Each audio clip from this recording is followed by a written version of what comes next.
नमस्कार दोस्तों। आज मैं आपको सुनाऊंगा अनपढ़ सी महिला की एक बहुत ही सुंदर कहानी, बहुत ही प्रेरित कहानी।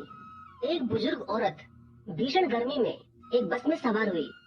वह पैरों के दर्द से बेहाल थी, लेकिन बस में सीट न देखकर जैसे तैसे वो एक कोने में खड़ी हो गई। बस में कई नौजवान बैठे थे तो कई जवान महिला, मगर किसी ने भी उस घुटनों के दर्द वाले बुजुर्ग को सीट नहीं दी।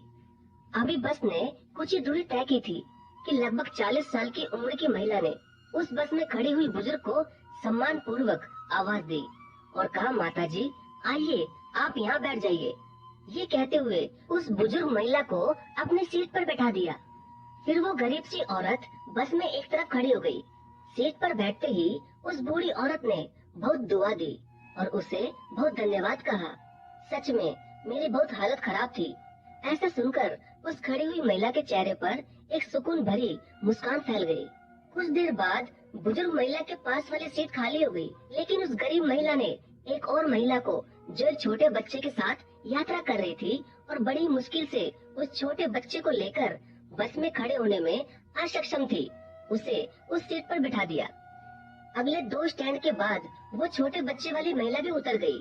सीट खाली हो गई, लेकिन नेक दिल महिला ने सीट पर बैठने का लालच नहीं किया, बल्कि बस में चढ़े एक कमजोर बूढ़े आदमी को उस सीट पर बैठा दिया, जो कि अभी बस में चढ़ा था। कुछ देर बाद सीट फिर से खाली हो गई और बस में अब गिनी चुनी सवारियां ही बैठी थी। अब उस बुजुर्ग औरत ने जबरदस्ती ही उस गरीब महिला को अपने पास बैठा लिया और पूछा कि सीट कितनी बार खाली हुई, लेकिन तुम दूसरे लोगों को ही बैठाती रही, खुद क्यों नहीं बैठी, क्या बात है? तब उस गरीब महिला ने कहा कि माता जी, मैं एक मजदूर हूँ, मेरे पास इतने पैसे नहीं हैं कि मैं कुछ दान कर सकूं। अतः पुण्य कमाने के लिए मैं क्या करती हूँ कि कभी मैं रास्ते से पत्थर उठाकर एक तरफ कर देती हूँ, किसी भी जरूरतमंद को पानी पिला देती हूँ, तो कभी बस में किसी के लिए सीट छोड़ देती हूँ। फिर जब सामने वाला मुझे दुआएं देता है तो मैं अपनी गरीबी भूल जाती हूँ।